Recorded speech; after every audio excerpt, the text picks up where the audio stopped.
ముఖ్యమైన మూలరాయి. యూదా సమాజంలో కట్టేవారు అంటే మత నాయకులు యేసు ప్రభును త్రోసిపుచ్చారు. యోహాను 1:13, యెషయా 53:3. అయితే ఆయన దేవుని ఆత్మ సంబంధమైన మందిరానికి మూలరాయి అయ్యాడు. నిరాకరణకు తిరస్కారానికి గురి అయిన క్రీస్తు నూతన ఆలయ నిర్మాణాన్ని రూపురేఖలను నిర్దేశించే ఆధారశిల అయ్యాడు. ఇది దేవుని మూలంగా జరిగింది. ఇది మనుషుల కన్నులకు ఆశ్చర్యం. యేసు ప్రభు తన మరణానికి ముందు యెరూషలేము నగరంలో సంచరిస్తూ ఆ జాతినంతటిని, ముఖ్యంగా వారి నాయకులను గద్దించాడు. అనేక ఉపమానాల సహాయంతో నర్మగర్భంగా వారి అపనమ్మకాన్ని, కఠిన హృదయాన్ని తెగనాడాడు. ఆ రోజుల్లో ఆయన అంజూర చెట్టును శపించడం ఈ కోవకు చెందినదే. అంజూర చెట్టుకు ఏడాదికి 2 కాపులు. జూన్ నెలలో మొదటి కాపు, సెప్టెంబర్ తర్వాత రెండవ కాపు. ఈ చెట్టుకు సాధారణంగా ఆకులు ఉన్నాయంటే కాయలు కూడా ఉన్నట్టే. ప్రభు ఆ చెట్టును చూసింది బహుశా ఏప్రిల్ నెలలో. జూన్కి కానీ దట్టంగా ఆకులు, కాయలు ఉండవు. కానీ ఈ చెట్టు గుబురుగా ఆకులతో ఉంది. ఇది తనలో కాయలున్నట్టుగా కనిపించి దారిన పోయే వారిని మోసగిస్తున్నది. తనలో లేనిది ఉన్నట్టుగా చూపుతున్నది. ఉందని చెప్పుకుంటూ స్వల్పమైన ఫలాలు పండించే వ్యక్తులు ఇలాంటి వారే. వారు ఎండమావుల వంటి వారు, ఆనుకుంటే విరిగిపోయే రెల్లు వంటి వారు. కాయలు లేకుండా ఆకులు దట్టంగా ఉంటే ఏమి లాభం? ద్రాక్ష కాయలు రుచి చూద్దామని కష్టపడి తోట వేసి పెంచితే అది కారు ద్రాక్షలు కాసిందని దేవుడు తన ప్రజల గురించి బాధపడ్డాడు. యెషయా 5:1-7 వరకు. ఇశ్రాయేలు ప్రజలలో తాను ఆశించిన ఫలం కానరానందుకు ప్రభు వారితో అంటున్నాడు. కాబట్టి దేవుని రాజ్యము మీ యొద్ద నుండి తొలగింపబడి దాని ఫలం ఇచ్చు జనులకు ఇయ్యబడును. మత్తయి 21:43. యూదులు తమ మెస్సియాను తృణీకరించారు.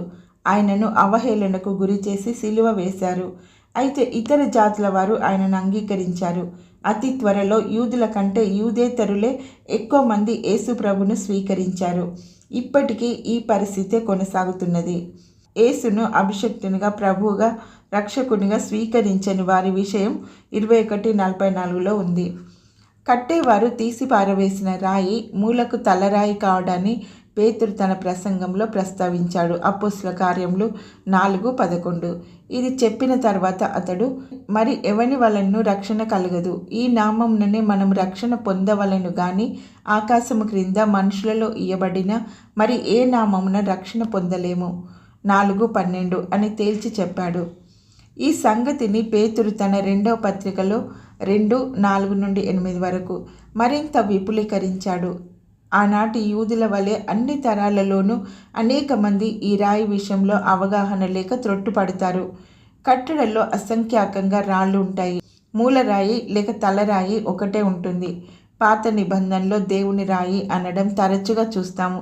ద్వితీయోపదేశకాండం 32:4-18, కీర్తనలు 18:2-31 మొదలైనవి.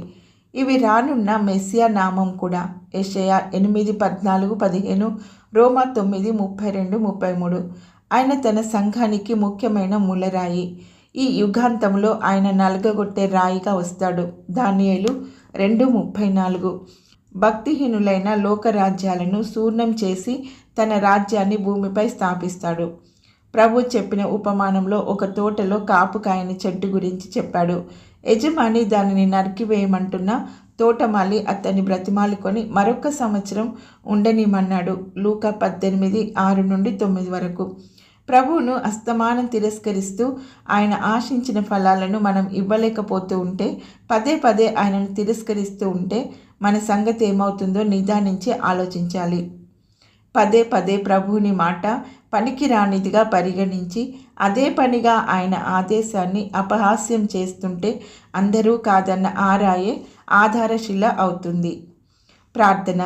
దీర్ఘశాంతుడవైన దేవా, యూదులు నిన్ను తృణీకరించి సిలువ వేస్తే వారిని కొంతకాలం విసర్జించి నీ రాజ్యం అనే తోటను ఇతర జాతులకిచ్చావు.